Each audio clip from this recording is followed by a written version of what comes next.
Hello everybody, thank you for tuning in. I'm Kuroi, and this is my tips and tricks to Tachibana.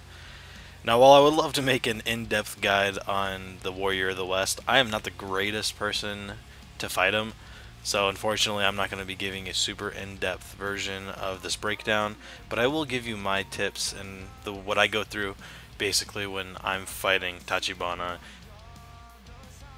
Now, Tachibana's health is roughly calculated at 14,000 hit points.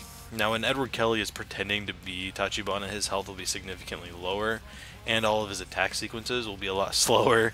So, you at least have that going for you when you're trying to complete the mission. But if you're doing the Warrior of the West Side mission, keep these numbers in mind, as these will be consistent for you. Tachibana has a couple of basic attack moves where he can combo pretty much up to 5 or 6 attacks consecutively. Now there's no way to really tell as to which combo he'll be using entirely, so just keep your eyes peeled. Try not to get too close to him because his combos will hurt, and since his sword does do elemental damage of lightning, it is going to cause a debuff on your character to cause them to move slower and attack slower, so keep that in mind as well. His next set of attacks is a jumping slash, which could be followed by a pile drive. So if you see him jump up in the air to slash down, keep in mind that he could follow it up directly after that attack. And another common attack move that he does is the samurai skill Morning Moon, where he'll basically do a somersault in the air, slashing his blade. You do have a little bit of an open window after you see this to get a couple of attacks in, or to try to damage his ki. Both are very good options. His next attack sequence is a bow attack, where he will fire 3 different arrows at the same exact time. It is very common for him to fire directly after shooting arrows once, so watch for the follow-up. Another thing that he does is a attack boost, where you'll see he'll do a swing of his sword in front of him to boost his attack, and after this it is very common for him to go into an EI motion, where he'll sheath his sword and do one of 3 things. He'll do either a short, quick draw EI, he'll do a tiger sprint where he runs all the way to your position and draws, or he'll do this flying flailing move that doesn't really have a name, at least not that I know of. Out of all of them, I do prefer the very last one because it does provide the most obvious attack opportunity. Now another common thing for Tachibana to do is to use a weapon augmentation of lightning to increase his elemental damage on his sword. And then the final very common thing that he does is that he'll use a moment talisman to summon Raiken to attack you. Raiken is very annoying. If he does hit you, it does cause that debuff, which is so unfortunate, where it will slow your movement speed and attack speed, both of which mean a death sentence when fighting in this fight against Tachibana. A couple of tips when fighting Tachibana that I use for myself, which you might find helpful, is that before the fight starts, go ahead, use a couple of spirit stones to go ahead and charge your spirit guardian. Spirit stones basically give you Amrita, and the spirit guardian is fueled by Amrita, so this will increase your gauge.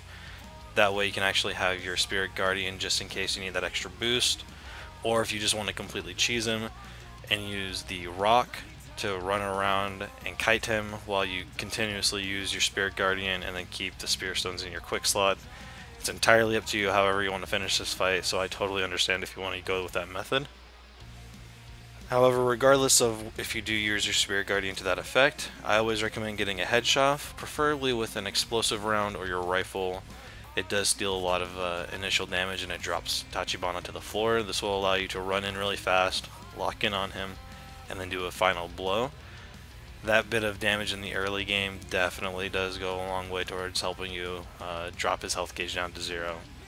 Be careful of his basic attack combos because it is very difficult to determine how long he's actually going to chain his attacks, and the longer he chains them the better, because when fighting human NPCs, especially in boss fights, depleting their ki is going to be your best chance at beating them, because it does open up the most opportunities to deal the most damage. So if he chains a lot of attacks, let him go ahead and do that, and then do some kind of ki damaging move at the end, whether it's a kick, a trip, whatever you want to do to reduce his ki or put him into a position where you can do some kind of grapple move on him. That'd totally be great. Now when it comes to Tachibana's EI move, I personally like to go into a high stance because the roll and the dodge for the high stance is a bit of a longer time frame that it gives you to be able to dodge the attack. If you're in low stance or mid stance, you have to be a lot more precise, but being in high stance gives you more of an opportunity or more leeway to dodge the attack, and then you can go either into a low stance for some quick attacks, or if you want to go into a high stance attack afterwards, it's entirely up to you and what you feel comfortable doing. Whenever Tachibana does use his moment talisman and you see him summon Raiken, I personally recommend running over to the rock that's situated on the left side of the map, mainly because Raiken, if he does stack his attacks on you, it is going to decrease your movement speed so much that it'll cause you almost to basically have an aneurysm because of how much stress it causes you in this fight. Tachibana is a very annoying and very aggressive boss to fight, so not having to worry about Raiken is a very huge plus. So I recommend just running to the stone island, letting Raiken get caught up on the stone, and then moving back out into the open where you can fight Tachibana more effectively. My last tip that I can really offer to you in this fight would be that if you are able to drop Tachibana's ki down to 0 when he goes into that exhausted state, go into high stance, do a quick attack. This will drop him to the floor. At that time, you can go ahead, do either a combo move that you want to or do a finishing move. This allows you to deal more damage to Tachibana as opposed to just doing the grappling move. Other than that, I'd recommend using bombs, moment talismans, your elixirs, whatever weapon augmentation you want, or stat boosting, pills, power pills you want. Whatever helps you get an edge in the fight, go ahead and take it. Tachibana is probably one of my least favorite NPCs to fight in this game, aside from the Warrior of the East. But luckily we won't have to deal with that for quite a while. But other than that, I do wish you the best of luck in this Tachibana fight, and I hope that my tips do help you succeed against him. But other than that, until next time, happy hunting.